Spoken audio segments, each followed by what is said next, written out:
ముందుగా సెక్టార్స్‌లో PSU bank, defence, IT sector, FMCG sectors అనేది పాజిటివ్‌గా క్లోజ్ అయ్యాయి.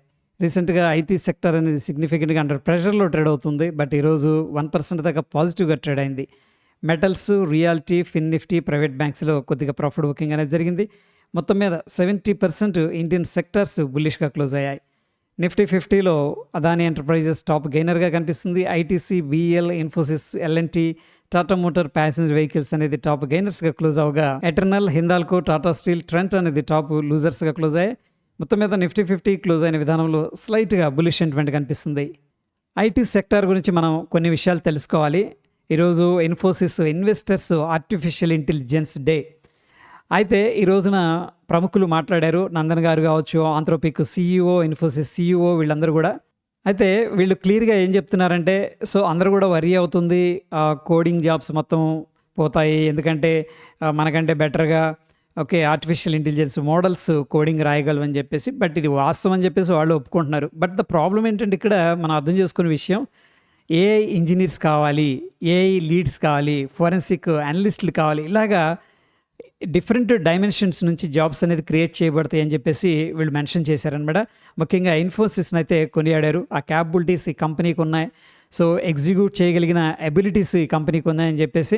ముఖ్యంగా ఇన్ఫోసిస్ టెలికాం, ఫైనాన్షియల్ సర్వీసెస్, మ్యానుఫ్యాక్చరింగ్లో ఇప్పటికే ఒక కొత్త వరవడిని తీసుకొని వస్తుంది. ఆర్టిఫిషియల్ ఇంటెలిజెన్స్ని ఇంటిగ్రేట్ చేసుకుంటూ వాటిని ముందుకు తీసుకెళ్తుందని చెప్పేసి చెప్పడం జరిగింది.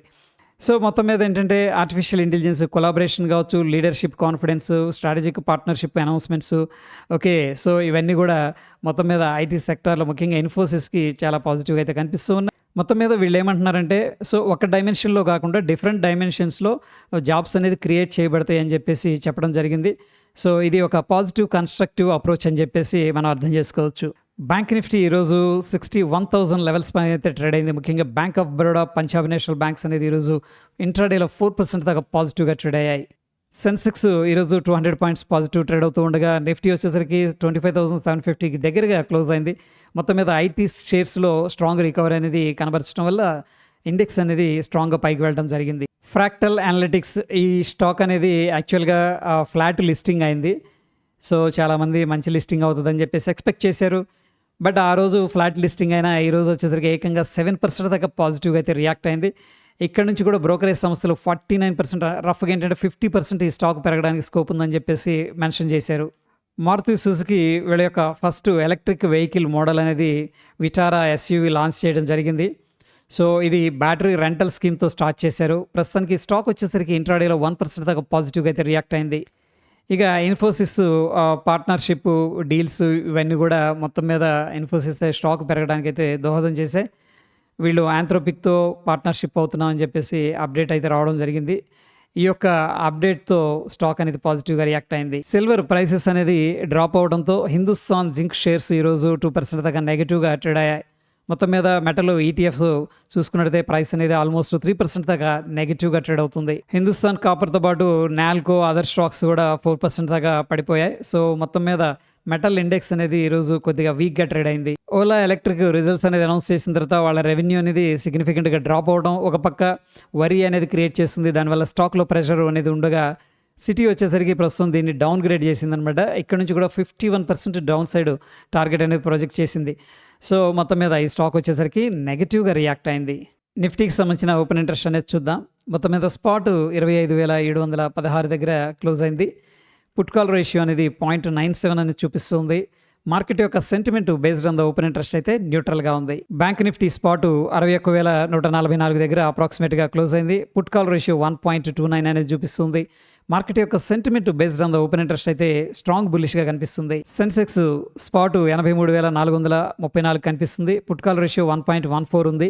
మార్కెట్ యొక్క sentiment based on the open interest బుల్లిష్గా కనిపిస్తుంది. నిఫ్టీ అనేది పరిశీలన చేసినట్టయితే 25,571 పివోట్ ఉంది. ఈరోజు అక్కడ స్ట్రాంగ్ సపోర్ట్ అయితే తీసుకుంది. రఫ్గా 25,600 స్ట్రాంగ్ సపోర్ట్ అని చెప్పేసి చెప్పొచ్చు. 25,838 అనేది ఇమీడియట్గా రెసిస్టెన్స్ కనిపిస్తుంది. బ్యాంక్ నిఫ్టీ విషయానికి వచ్చేసరికి 60,684 ఇమీడియట్గా సపోర్ట్ కనిపిస్తూ ఉండగా 61,486 రెసిస్టెన్స్ ఉంది. సెన్సెక్స్ విషయానికి వచ్చేసరికి 83,216 స్ట్రాంగ్ సపోర్ట్ ఉంది. 83,897 ఇమీడియట్ రెసిస్టెన్స్ కనిపిస్తుంది. ప్రస్తుతానికి గోల్డ్ అనేది 1.21% నెగెటివ్గా ట్రేడ్ అవుతుంది. ఇక ఫారెక్స్ గోల్డ్ వచ్చేసరికి 2.39% అనేది వీక్గా ట్రేడ్ అవుతుంది. ఇక న్యాచురల్ గ్యాస్ 1.75% పాజిటివ్గా ట్రేడ్ అవుతుంది. సిల్వరు ఏకంగా 3.24% నెగిటివ్గా ట్రేడ్ అవుతుంది.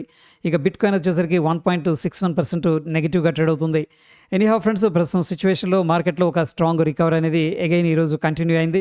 ఎనీహౌ ప్రస్తుతం ఉన్న సిచ్యువేషన్లో ఐటీ సెక్టార్ మీద కొంత అన్సర్టనిటీ అనేది కనిపిస్తుంది. ఈ ఐటీలో అన్సర్టనిటీ అనేది సెటిల్ అయిందనుకోండి, మార్కెట్లో అయితే ప్రస్తుతానికి ఎటువంటి నెగిటివ్ న్యూస్ అనేది లేదు. ప్రాబ్లీ స్ట్రాంగ్గా మార్కెట్ అనేది కంబ్యాక్ అవడానికి ఛాన్సెస్ ఉన్నాయి. ఇది ఫ్రెండ్స్ పోస్ట్ మార్కెట్కి సంబంధించిన అప్డేట్స్. వీడియో ఇన్ఫర్మేటివ్గా అనిపించిందా? తప్పకుండా లైక్ చేయండి. మరొక ఇంట్రెస్టింగ్ ఎపిసోడ్ మళ్ళీ కలుసుకుందాం. Stay tune. ధన్యవాదాలు.